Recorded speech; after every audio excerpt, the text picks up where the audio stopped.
All right, let's get into a Raoult's law question. We've officially moved into colligative properties. And so let's start off by reminding ourselves what a colligative property is. It's something that only depends on the amount of solutes, like literally the number of particles.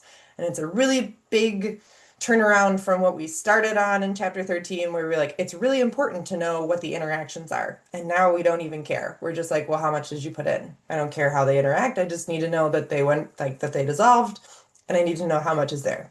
All right, so that's Raoult's law, okay? And that's going to define an ideal solution for us if it follows that, if we can really make that assumption that the interactions don't matter.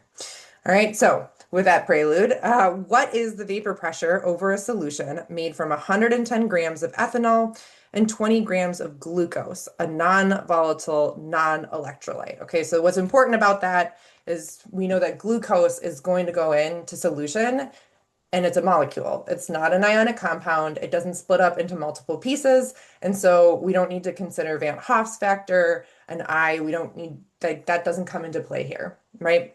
The number of glucose particles is the number of particles in the solution. All right, so let's remind ourselves what Raoult's law is. It says that the new vapor pressure, right, so of the solution, the vapor pressure of the solution equals the mole fraction of the solvent times the vapor pressure of the pure solvent. All right, so like basically how much did we dilute this thing? And I like to think about this as like, well, imagine that you had a cup of solution, right? And it's pure. And so like ethanol in this case, which is our solvent, ethanol is at the top here, right? There's nobody getting in its way from going in and out of the solution and back down. But as we add in something else, like in this case, we're adding in glucose. Now glucose is, of course, it's like homogeneously spread out throughout, but some of that sort of like prime real estate at the surface there is taken up, right? So glucose is there. It's non-volatile. It doesn't go into the gas phase, but it's sort of blocking that space that could be used for ethanol to go into the gas phase. So we're limiting that amount that can go up. Okay. And that results in a lowering of the vapor pressure. Okay. So let's dig into the calculations that we need to use here. Maybe identify. So basically to get this, we need to know the pure solvent vapor pressure. That's given to us in torr. Okay, so we already know this, 44 torr. Uh-oh, I'm gonna sneeze here.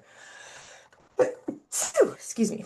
All right, so now we need to know the mole fraction of the solvent. So remember, that's what chi, this is lowercase chi here, the Greek letter, and that is the mole fraction. All right, so it's not the mole fraction of the component, right? It's not from the component's perspective. It's not about glucose. It's about ethanol.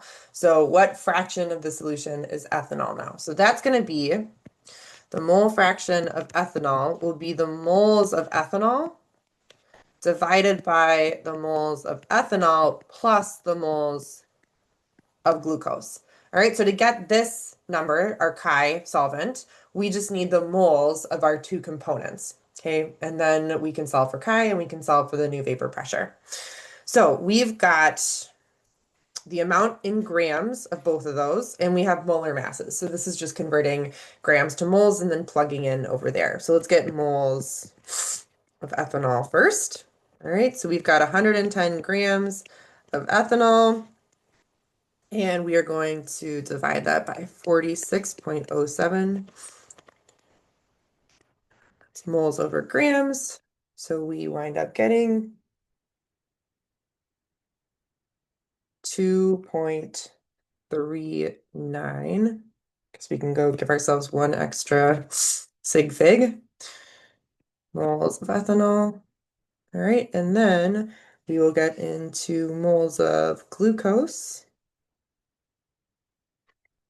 Right, so we added 20 grams, and that's a heavier thing.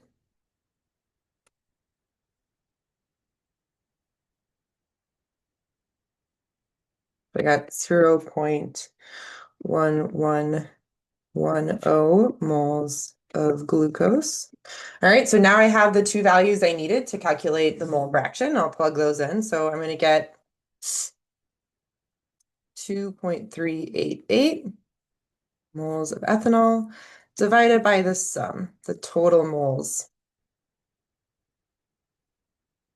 Oops, one more one there.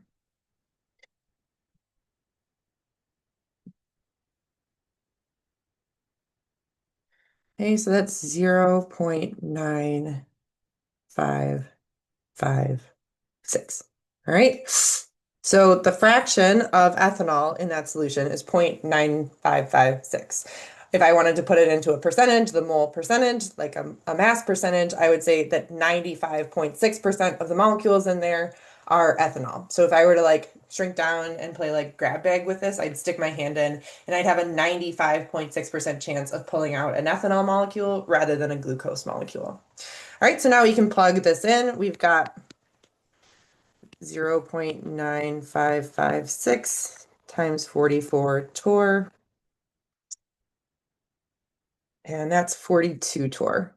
Okay, so make sure your vapor pressure is a smaller number than the pure solvent, right? Like that's a necessity. We can't increase the vapor pressure because the mole fraction can't be greater than 1, right? You can't have more than what's in your solution.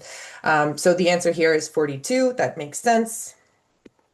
Sort of just from like is that number in the right ballpark? And it is. And we aren't going to write our units because the question told us not to do that. I will slowly stop the video.